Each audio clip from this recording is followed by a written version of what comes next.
Although Poe was writing and had published 3 slim volumes of poetry, one in 1827, the next in 1829, and the third in 1831, he was not making any money.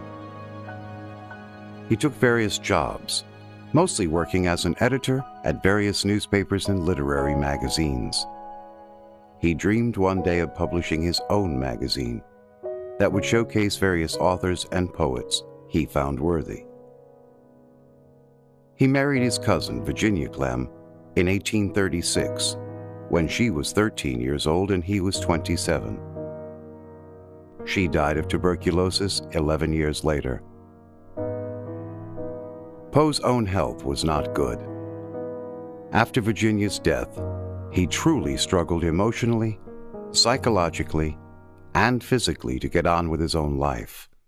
However, in early October of 1849, Poe was found in a deteriorated condition on the streets of Baltimore and taken to Washington College Hospital. He died there on October 7th.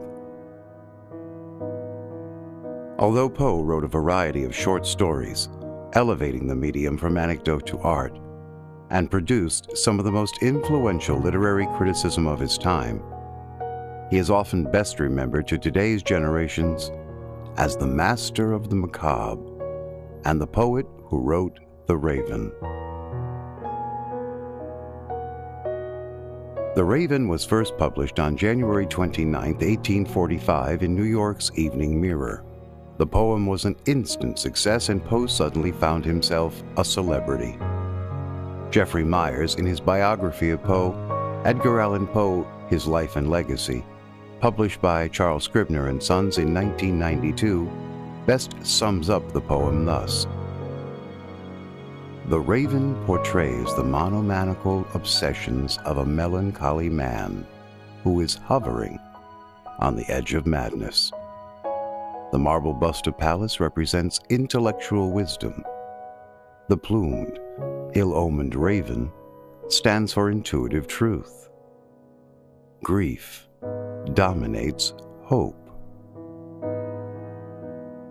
With the instant success of The Raven and the subsequent publishing of The Raven and other poems, Poe received royalties for the first time in his life, but his earnings never matched his expenditures. His chronic state of poverty, his ill health, the illness and death of his wife, and his struggle with alcoholism plagued him in the final years of his life. In a letter to George W. Evelyn written on January 4, 1848, Poe wrote a revealing line that seemed to sum up the state of his existence. "I became insane with long intervals of horrible sanity.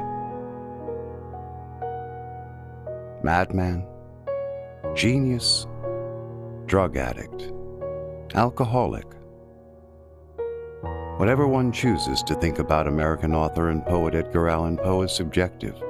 However, one must consider that Poe left behind a substantial body of written work that still affects readers to this day.